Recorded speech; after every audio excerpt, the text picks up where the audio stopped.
ขอกราบนมัสการพระครูปริยัติยานุศาสตร์ที่ปรึกษาเจ้าคณะอำเภอเมืองเชียงใหม่เจ้ากราบนมัสการพระครูสมวิศวะวรกิจโจผู้อำนวยการสถานีคลื่น104.50 เมกะเฮิรตซ์เจ้าวาดวัดป่าหินเจ้ากราบนมัสการพระครูใบดิกาสมัครญาณสีโลรองเจ้าวาดวัดป่าหินเจ้าเริ่มพรโยมพิสมัยกราบนมัสการพระอาจารย์เอารับปัญโยนันเจ้าสวัสดีโยมปี้แล้วก็สวัสดีไอ้หนุ่ยสว่างเมฆนะเจ้าครับสวัสดีครับพี่สมัยครับสวัสดีคุณผู้ฟังที่ฟังรายการธรรมะคลายเครียดอยู่ทางบ้านทุกคนทุกท่านนะเจ้าวันนี้เรากลับมาพบปะกันเหมือนเช่นเคยทุกวันเสาร์แล้วก็วันอาทิตย์นะเจ้าวันนี้เราจะมีการเปลี่ยนแปลงกันเนอะวันนี้นะ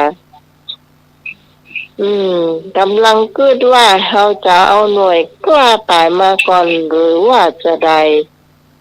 วันนี้นะเพลงก็จะเอาแค่5 เพลงวันผู้แห่ง5 เพลงนะเจ้า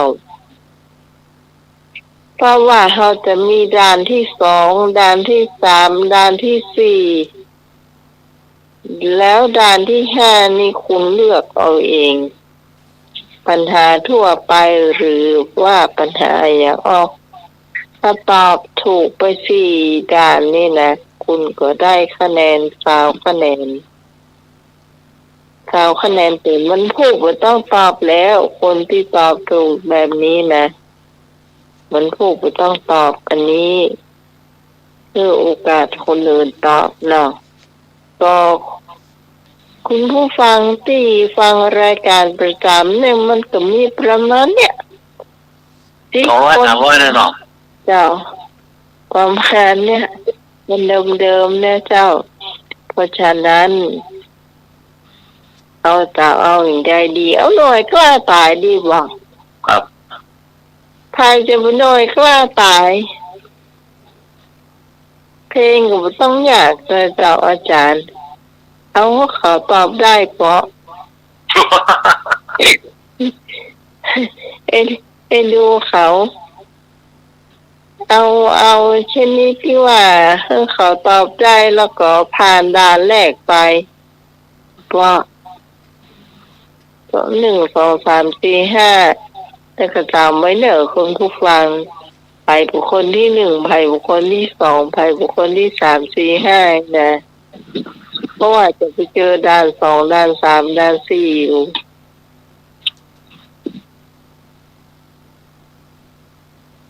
มาคุณผู้ฟังใครจะเป็นหน่วยกล้าตายมาเลยเจ้าเดี๋ยวอาจารย์มาลักร้องอ๋อเนี่ยเอาก็ลืมไปเดี๋ยวก่อนนิมนต์อาจารย์นี่ก่อนอาจารย์มาลักนิมนต์ครับโอ้เรื่องคนมากอ่ะเอาแต่มันหลงมันลืมไปปีใหม่เดี๋ยวเขาลืมไปเอาคนเมาแนะนำว่าเขาจานจะได้เนาะคุณผู้ฟังคิดเอาเนอะว่าเพลงก็คงไม่ยากน้ำไปเนาะ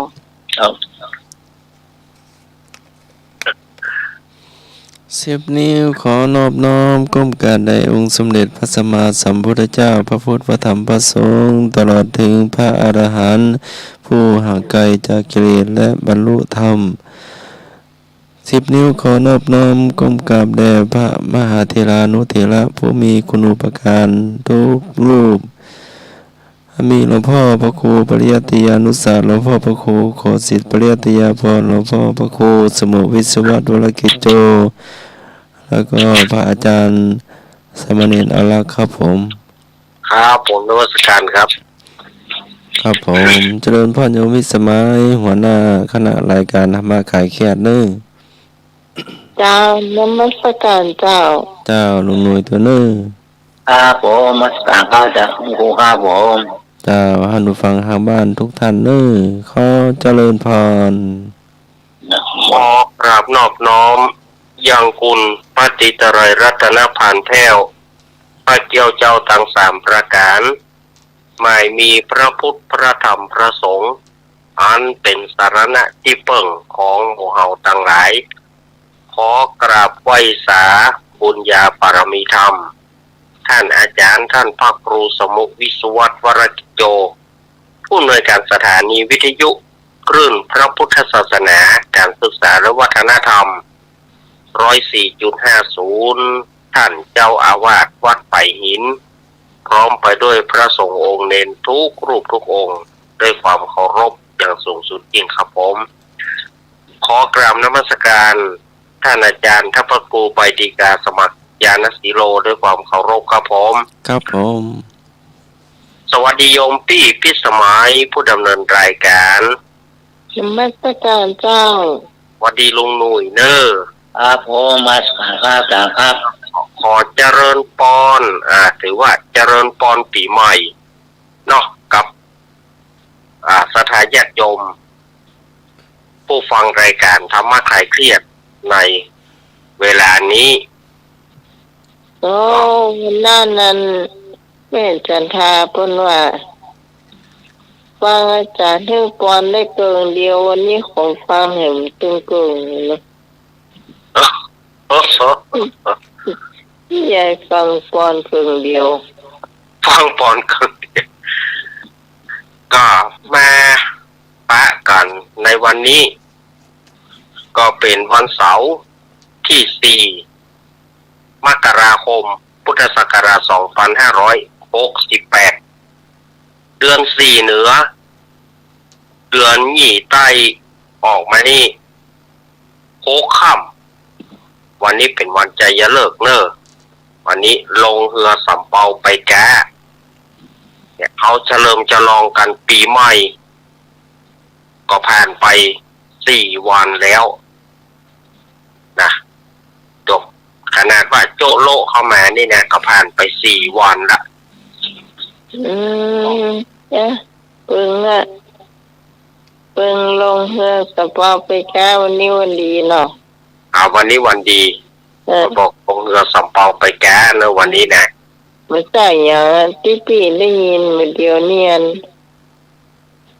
รอ2-3 คนนะเขากำลังไหว้พระราชตามเตียน อ๋อ เตียนวัดเตียนจันทร์เนี่ยเจ้า ครับวันนี้ได้จากยันโอค่ำวันนี้วันดี ก็เหลือ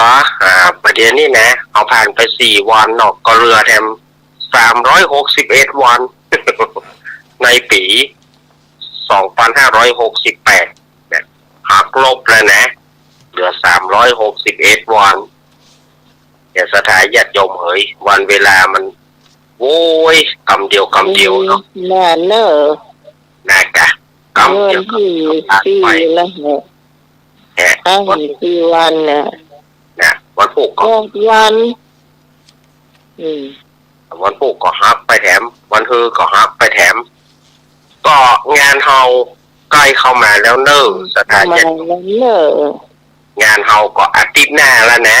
สถานญาติก็แม่น อาทิตย์หน้าแล้ว เนี่ยเฮาก็จะได้ไปไปผสมจุ่มนุมกัน ถือว่าเป็นโอกาสที่เหมาะเนอะสถานญาติโยมเฮาก็ไปปะกัน ในงานพระป่าธรรมะคลายเครียด จะฟังก็ฟังเห็นเนอะถ้าบอกฟังก็ไม่ได้ฟังแล้วเนอะ ฟังก็ไม่ได้ฟังละเพราะว่า เปิดยกเลิกรายการละสถานญาติโยมแถมติดเดียว เกษียณอายุลูก เปิด เปิดจะหมดเวลาละงานเลี้ยงย่อมมีวันเลิกลาสถานญาติโยมเนาะงานเลี้ยงย่อมมีวันเลิกลาอะไร อย่างนี้เนาะสุขภาพเฮานี่มันต้องดูแลไว้ก่อน ครับ ไป เป็นอย่างนั่งไปกับไผ่กันช่วยกันมาได้เนาะ ครับ อันนี้จังคือความไม่เที่ยงแท้ เหมือน ทุกครั้งความทุกข์อนัตตาคือไม่มีตัวตน ฉะนั้นของมันมาเที่ยงแท้แน่นอน งานเลี้ยงของมีวันเริ่มรายการไปครับ การทำบุญนี่ก็มาขาดเนอะเพราะว่า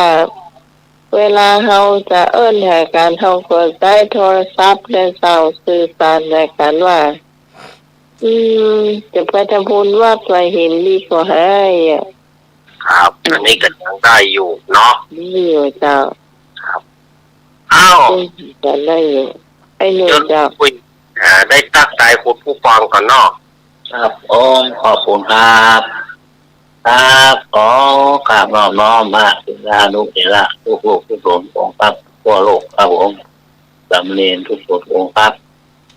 ขอกับอาจารย์พระครูสมัครครูสมุวิศวะโยครับเมตตาเวลาธรรมะครับเสียครับผมขอการวัฒนาครับครูบริการสักมาครับผม เจริญพรลุงหน่อย การเมตตาอาจารย์นรักครับผม สวัสดีลุงนุย ดีพี่สมัยครับปุริโยดอนครับ เจ้า ธรรมะใครเชื่อทุกท่านทุกคนนะครับสวัสดีปีใหม่ทุกท่านทุกคนนะครับอายุยืนยาวครับ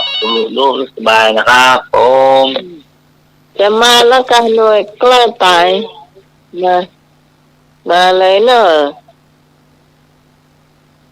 มันจะมีอย่างแหละคือหนึ่งตอบปัญหาเพลง